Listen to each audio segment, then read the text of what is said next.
Los Angeles, where we're watching fires still tragically burn. They're raging through the houses and communities, even affecting some of the wealthiest and most powerful individuals. And we can't let this happen. Do anything about it. That's going to change. Habeas TV में आपका स्वागत है। मैं हूं शशि राय। आज देश विदेश की बात में हम चर्चा करेंगे अमेरिका के दक्षिणी कैलिफोर्निया के लॉस एंजल्स में लगी भीषण आग, उससे हुए नुकसान और अमेरिका के राष्ट्रपति डोनाल्ड ट्रंप का वहां दौरा। साथ ही इतनी भीषण आग लगी कैसे, क्या पहले भी ऐसा हो चुका है? अगर यहां अक्सर ऐसा होता है तो इसकी वजह क्या है? आपको बता दें, अमेरिका के राष्ट्रपति डोनाल्ड ट्रंप कैलिफोर्निया में आग से हुए नुकसान का जायजा लेने के लिए शुक्रवार को वहां दौरा करेंगे। ये बात उन्होंने अपने शपथ ग्रहण से पहले रविवार रात को वाशिंगटन में विक्ट्री स्पीच के दौरान कही थी। उन्होंने कहा कि हम सब मिलकर लॉस एंजल्स को पहले से कहीं बेहतर और सुंदर बनाएंगे। हमारे पास दुनिया के सबसे बेहतरीन बिल्डर है। उन्होंने लॉस एंजल्स में होने वाले 2028 ओलंपिक के लिए शहर का पुनर्निर्माण करने की भी बात कही। आपको बता दें, इससे पहले 12 जनवरी 2025 को ट्रंप ने कैलिफोर्निया के अधिकारियों को लॉस एंजल्स के आसपास लगी आग को बुझा पाने में असमर्थ बताया था। दरअसल कैलिफोर्निया में आग की वजह से करीब 40,000 एकड़ इलाका जल गया है और अभी तक 27 लोगों की मौत होने की बात कही जा रही है। 7 जनवरी को अमेरिका के दक्षिण कैलिफोर्निया के लॉस एंजल्स में आग लग गई थी। देखते ही देखते ये आग इतनी भीषण होती गई कि इस पर काबू पाना मुश्किल लगने लगा। जंगल से शहर तक पहुंची आग को बुझाने के लिए हजारों की संख्या में फायर फाइटर्स लगे हुए हैं। अच्छी बात यह है कि अब मौसम ने भी उनका साथ दिया है।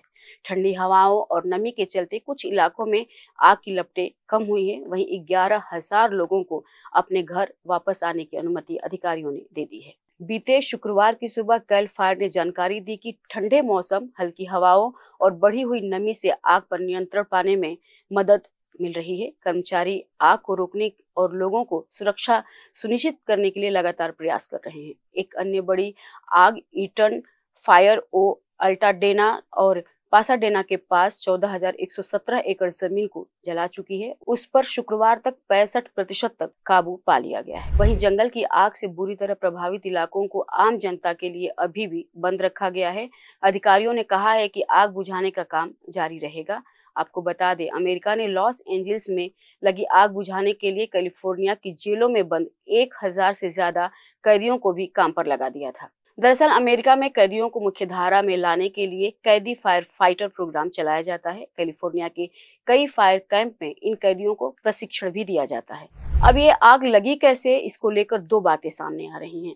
पहला, सोशल मीडिया पर ये बात कही जा रही है कि जंगल में आग एक शख्स ने लगाई थी। लॉस एंजल्स पुलिस ने एक संदिग्ध को हिरासत में ले लिया है। हालांकि वहां के फायर चीफ डेविड अकोरा ने इसका खंडन करते हुए कहा कि इस बात का कोई सबूत नहीं है कि किसी ने ये आग को भड़काया था या लगाया था। वहीं आग लगने की दूसरी वजह शांता सना हवाओं को बताया जा रहा है। बता दें, कैलिफोर्निया का लॉस एंजल्स शहर पहाड़ों के बीच बसा हुआ है। यहाँ चीड़ के जंगल हैं। कहा जा रहा है कि 7 जनवरी को चीड़ के सूखे पेड़ जलने से आग शुरू हुई और मात्र कुछ घंटों में ही आग ने लॉस एंजल्स के बड़े इलाके को अपनी चपेट में ले लिया और जंगलों में आग भड़कने के बाद करीब 160 किलोमीटर प्रति घंटे की रफ्तार से चली शांता सना हवाओं ने आग को तेजी से भड़का दिया। यही वजह रही कि आग इतनी विकराल रूप ले ली। इसको बुझा पाना काफी कठिन हो गया। हालांकि अब एक अच्छी खबर सामने आ रही है कि हवाएं कमजोर हुई हैं, जिससे आग पर काबू पाने में सफलता मिल रही है। आपको बता दें, इससे पहले भी यहाँ भीषण आग लग चुकी है और काफी नुकसान भी हुआ है। इसकी वजह है कैलिफोर्निया में कई सालों से सूखे के हालात, इलाके में नमी की कमी है। इसके अलावा यह राज्य अमेरिका के दूसरे इलाकों की तुलना में काफी गर्म है। यही वजह है कि यहाँ पर गर्मी के मौसम में अक्सर जंगलों में आग लग जाती है। यह सिलसिला बारिश का मौसम आने तक जारी रहता है।